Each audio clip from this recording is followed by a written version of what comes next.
بسم اللہ الرحمن الرحیم۔ السلام علیکم ورحمۃ اللہ وبرکاتہ۔ بہن سے رشتہ توڑنے والے کا انجام۔ محترم ناظرین، آج کی یہ ویڈیو ہر انسان کو دیکھنی چاہیے، چاہے وہ کسی مذہب یا کسی بھی مسلک سے تعلق رکھتا ہو، کیونکہ بہنیں تو ہر کسی کی ہوا کرتی ہیں۔ بہنیں تو ماں کا روپ ہوا کرتی ہیں، بھائیوں کا ذرا سا دکھ بھی برداشت نہیں کر سکتی۔ بہن چھوٹی ہو یا بڑی، بھائی کا ہمیشہ خیال رکھتی ہے۔ ایک بزرگ کا بیان ہے کہ ایک نیک اور صالح عجمی شخص میرا دوست تھا۔ وہ مکہ مکرمہ میں رہائش پذیر تھا۔ ساری رات خانہ کعبہ کا طواف کرتا رہتا اور ہمیشہ قرآن پاک کی تلاوت کیا کرتا تھا۔ عرصہ دراز تک اس کا یہی معمول رہا۔ میں نے اسے کچھ سونا بطور امانت دیا اور خود یمن چلا گیا۔ میں جب واپس لوٹا تو وہ شخص مر چکا تھا، یعنی فوت ہو گیا تھا۔ میں نے اس کی اولاد سے اپنی امانت کے متعلق دریافت کیا تو انہوں نے جواب دیا، اللہ عز و جل کی قسم، تم جو کہتے ہو ہمیں اس کی کچھ خبر نہیں اور نہ ہی ہمیں اس امانت کا علم ہے۔ مجھے بے حد دکھ ہوا۔ خیر، میری ملاقات حضرت سیدنا مالک بن دینار رحمت اللہ علیہ سے ہوئی تو آپ نے مجھ سے فرمایا، اے میرے بھائی، تمہیں کیا پریشانی ہے؟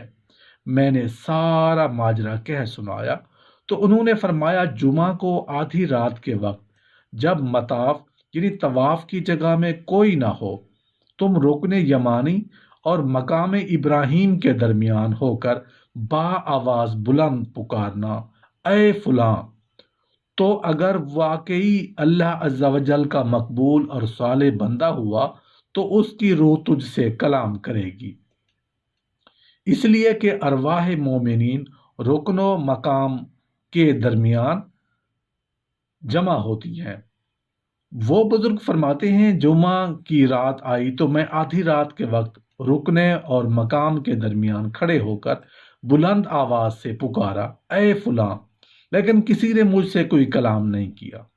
جب صبح ہوئی تو میں نے حضرت سیدنا مالک بن دینار رحمت اللہ علیہ کو بتایا تو آپ نے فرمایا، وہ عجمی شخص جہنمی تھا، لیکن تم ایسا کرو کہ یمن چلے جاؤ، وہاں ایک کنواں ہے جس کا نام بیر برہوت ہے۔ اس کنویں میں عذاب دیے جانے والوں کی روحیں جمع ہوتی ہیں اور وہ کنواں جہنم کے منہ پر ہے۔ تم آدھی رات کے وقت کنویں کے کنارے کھڑے ہو کر یوں ندا کرنا، اے فلاں کی روح، تو اس کی روح تجھ سے کلام کرے گی۔ یمن پہنچنے کے بعد میں اس کنویں کے قریب جا کر بیٹھ گیا۔ آدھی رات کے وقت میں نے دیکھا کہ دو شخصوں کو لا کر اس کنویں میں اتارا گیا۔ دونوں رو رہے تھے۔ ایک نے دوسرے سے پوچھا، تو کون ہے؟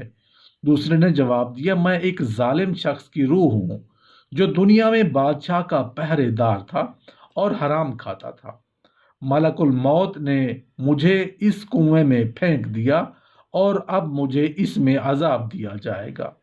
دوسرے نے کہا، میں عبد الملک بن مروان کی روح ہوں جو نافرمان اور ظالم شخص تھا۔ اب مجھے اس کنویں میں عذاب دینے کے لیے لایا گیا ہے۔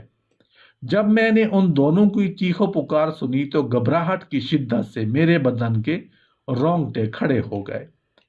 پھر میں نے اس کنویں میں جھانک کر با آواز بلند پکارا، اے فلاں، تو اس شخص کی آواز آئی، لبیک، یعنی میں موجود ہوں، اور وہ اس حالت میں تھا کہ اسے عذاب دیتے ہوئے مارا پیٹا جا رہا تھا۔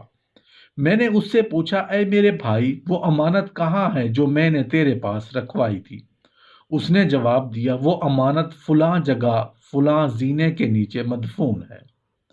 پھر میں نے پوچھا، اے میرے بھائی، کس گناہ کے سبب تجھے بدبختوں کے مقام پر لایا گیا؟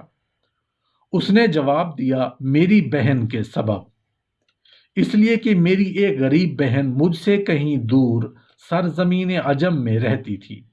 میں اس کی پرواہ کیے بغیر اللہ عز و جل کی عبادت میں مشغول ہو گیا اور مکہ مکرمہ میں رہنے لگا، اور اس مدت میں نہ مجھے اس کی کوئی فکر ہوئی نہ میں نے اس کے بارے میں آنے والوں سے کچھ پوچھا۔ جب میں مر گیا تو اللہ عز و جل نے اسی بات پر میری پکڑ فرمائی اور مجھ سے فرمایا تو اس کو کیسے بھول گیا؟ اس کے کپڑے نہیں تھے اور تو کپڑے پہنے ہوئے زندگی گزارتا تھا۔ وہ بھوکی رہتی تو سیر ہو کر کھاتا تھا، وہ پیاسی رہتی اور تو سیر ہو کر پیتا۔ پھر ارشاد فرمایا، مجھے اپنی عزت و جلال کی قسم، قطع رحمی کرنے والے پر رحم نہیں کروں گا، اسے لے جاؤ اور بئر برہوت میں ڈال دو۔ تو ملک الموت نے مجھے اس کنویں میں ڈال دیا اور اب مجھے عذاب دیا جا رہا ہے۔ اے میرے بھائی، تم میری بہن کے پاس جا کر اس سے میرے لیے معافی کی درخواست کرو اور اس عذاب سے میرے چھٹکارے کے لیے کچھ کرو۔ ممکن ہے اللہ مجھ پر رحم فرمائے، کیونکہ اللہ عز و جل کے ہاں قطع رحمی کے علاوہ میرا اور کوئی گناہ نہیں ہے۔ وہ بزرگ فرماتے ہیں، میں پہلے اس جگہ گیا جہاں امانت مدفون تھی اور اس کو کھودا، اس سے ایک تھیلی نکلی جس میں میری امانت موجود تھی، وہ اسی حالت میں تھی جیسی میں نے اپنے ہاتھ سے باندھی تھی۔ پھر میں اپنی امانت لے کر عجم کے شہر چلا گیا، وہاں جا کر اس کی بہن کے متعلق لوگوں سے معلومات کی۔ بالآخر جب میری اس سے ملاقات ہوئی تو میں نے اسے اول تا آخر سارا ماجرا سنایا تو وہ رونے لگی۔ پھر میں اس کے بھائی کے چھٹکارے کے لیے اس سے کہا تو وہ اللہ تعالیٰ کی بارگاہ میں محتاجی کی شکایت کرنے لگی۔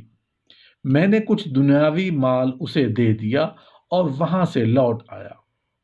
حضرت علی رضی اللہ عنہ فرماتے ہیں کہ تم جب اپنی بہن کے گھر جاؤ تو اپنی بساط کے مطابق کچھ لے جاؤ، کیونکہ تمہاری بہن کا تم پر حق اسے والدین کی وراثت سے ملا ہے، اور انتہائی بد نصیب ہے وہ شخص جس کی بہن ناراض ہو اور اس کی یا اس بہن کی موت واقع ہو جائے۔ اللہ کا شکر ادا کرو کہ اللہ نے تمہیں یہ پاکیزہ رشتہ عطا کیا اور تمہیں تمہارے دکھوں کا سہارا عطا کیا۔ بہن اگر عمر میں بڑی ہے تو وہ ماں کے حکم میں ہے، اس کا ادب و احترام قریب قریب اسی انداز پر ہونا چاہیے جیسا کہ حدیث سے معلوم ہوتا ہے، اور اگر عمر میں چھوٹی ہے تو بھائی کے لیے ضروری ہے کہ تعلیم و تربیت اور عام برتاؤ میں ان کا اسی طرح لحاظ رکھے جس طرح ایک باپ اپنی بیٹی کا رکھتا ہے۔ پس ہر مسلمان کو چاہیے کہ صلہ رحمی کو اختیار کریں۔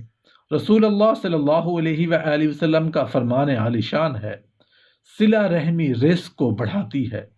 صلہ رحمی عرض سے لٹکی ہوئی اللہ عز و جل کی بارگاہ میں التجا کرتی ہے، اے اللہ تو اسے ملا جو مجھے ملائے اور تو اسے کاٹ جو مجھے کاٹے۔ تو اللہ تبارک و تعالیٰ فرماتا ہے، مجھے اپنی عزت و جلال کی قسم،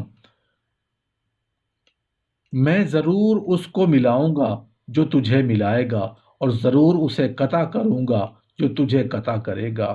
عزیز و اقارب یعنی رشتہ داروں کے ساتھ حسن سلوک سے رہنے کو صلہ رحمی یعنی قرابت داری کہتے ہیں۔ رشتہ داری کی اولین بنیاد والدین ہے، انہی کے ذریعے ساری کی ساری رشتہ داریاں قائم ہوتی ہیں۔ بھائی بہن کا رشتہ انہی کے دم سے ہے۔ رشتہ داروں کا تعلق ہر انسان کے ساتھ وہی ہے جو اس کے مختلف اعضاء کا ہے، جن کی مدد سے وہ زندگی کی خوشیاں حاصل کرتا ہے۔ ہر عقل مند آدمی اپنے اعضاء جسم کو صحت مند اور قوی بنانا ضروری سمجھتا ہے، کیونکہ اس کی بدولت وہ خود صحت مند اور قوی بنتا ہے۔ بالکل اسی طرح رشتہ داروں کی مدد دراصل اپنی ہی مدد کرنا ہے۔ ہر مسلمان کا فرض ہے کہ وہ اپنی حیثیت کے مطابق اپنے خویش و اقارب کی امداد کرے۔ سورہ بنی اسرائیل میں اللہ تعالیٰ فرماتا ہے، قرابت داروں کو اس کا حق دو، محتاج اور غریب رشتہ دار ہماری امداد کے مستحق ہیں۔ اکثر دیکھا گیا ہے کہ ایک بھائی کو دنیا کی تمام آسائشیں میسر ہیں تو دوسرا بھائی کوڑی کوڑی کا محتاج ہے، لیکن امیر بھائی غریب بھائی سے بے نیاز اور لاپرواہ ہے۔ ایسا طرز عمل صلہ رحمی کے اسلامی اصول کی صریح خلاف ورزی ہے۔ ہمارے رشتہ دار ہماری صرف مالی امداد کے مستحق نہیں ہیں، بلکہ ہر طرح کی امداد کے مستحق ہیں۔ ہمیں ان کی اخلاقی مدد بھی کرنی چاہیے، وہ پریشان ہوں تو ان کی ہمت بڑھانا چاہیے، بیمار ہوں تو ان کی عیادت کرنی چاہیے، ان کی خوشی غموں میں شریک ہونا چاہیے، وہ غلط راہ چل رہے ہوں تو انہیں سمجھانا چاہیے۔ اللہ تعالیٰ نے رشتہ داروں کے ساتھ اچھا سلوک کرنے کی ہدایت کی ہے۔ نبی کریم صلی اللہ علیہ وآلہ وسلم نے بہت سے موقعوں پر مسلمانوں کو صلہ رحمی کرنے کی تاکید فرمائی۔ نبی کریم صلی اللہ علیہ وآلہ وسلم نے فرمایا، جو شخص یہ بات پسند کرتا ہے کہ اس کے رزق میں فراخی ہو، اس کی عمر دراز ہو، تو اسے چاہیے کہ رشتہ داروں کے ساتھ نیک سلوک کرے۔ کون شخص ہے جو نہیں چاہتا کہ اس کی عمر بہتر نہ ہو، اس کی روزی میں وسعت نہ ہو؟ دنیا میں سب ان چیزوں کی خواہش رکھتے ہیں۔